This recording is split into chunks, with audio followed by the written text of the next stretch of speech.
Yet another bilateral series, yet another loss for the India women's team against the Australian cricket team. 40 plus years and counting. The India women's team haven't won a bilateral series against Australia.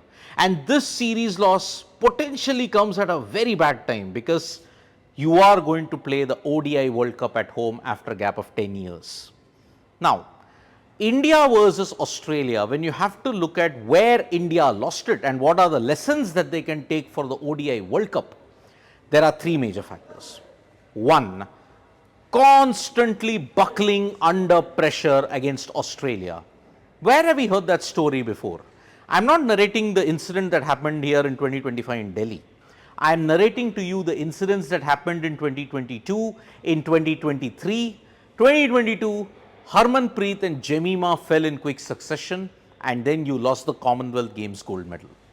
In 2023, Harmanpreet's bat got stuck. Jemima played a very rash uppercut which saw her lose their wickets, and that is why India lost that semi-final by a very close margin.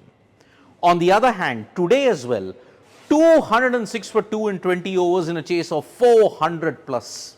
Easy chase. But from that point on, you lost 4 wickets for 59 runs, 52 runs rather. And because of that, when you lost Harmanpreet and Smriti very quickly, you then realized, okay, the game is now in a knife edge. Australia, whenever the pressure is against them, they turn up the right notes. They actually hit the right notes. India, on the other hand, they continue to crumble. Cluster of wickets. That is the major problem. If you lose a cluster of wickets for the India team, it results in disaster. Second, the depth. India's batting depth is a serious concern because you cannot be playing with 6-7 batters. You can't be promoting people upstairs. For example, Arundhati Reddy was promoted ahead of Sneh Rana. Sneh Rana is a much capable batter than others. So that is why that resulted in loss of momentum as well. So India need to work on their batting depth with just 10 days to go for the Women's World Cup. Then when you look at it, pressure situations, not just cluster of wickets that fall, not just a batting order. If you cannot handle pressure well and you cannot sustain the momentum, Australia will be the team that hurts you the most. Look at in each and every ICC event, 2022, 2023, 2025, even now, who has hurt you the most? It's the Southern Stars. And that is why you need to ensure that you do well under pressure. Now, a loss before an ODI World Cup is necessarily not a bad thing. When Australia lost the ODI series against India just before the World Cup, I'm talking about the men's, they went on to win the World Cup. Here, India have had serious momentum heading into this ODI World Cup. They won the tri-series, they beat England, they ran Australia close. I mean, look at the records.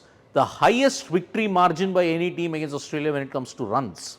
Smriti Mandhana breaking Virat Kohli's record and becoming the fastest Indian ever to hit an ODI century. You did run Australia close. But when they clash on October 12th in Vizag and it's a potential curtain raiser to the final, India have to up the pressure game. If they don't up the pressure game and ace those moments, they will once again join the list of 2017, 2022, 2023. Why 2017? Because India were cruising even in 2017, a flurry of wickets, and Anya Shrubsole stole that trophy and gave it to England. And that's why India really need to come out on top. Because if they don't, yet another World Cup will go by and the India women's team will continue to ensure that yes, they get a lot of flack because they are unfairly targeted on most occasions. So one hopes in the Women's World Cup, the Indian cricket team led by Harmanpreet Kaur does ensure that we get glory. Thank you so much folks for joining us for this video. Subscribe to Sports Today for all the latest news and analysis.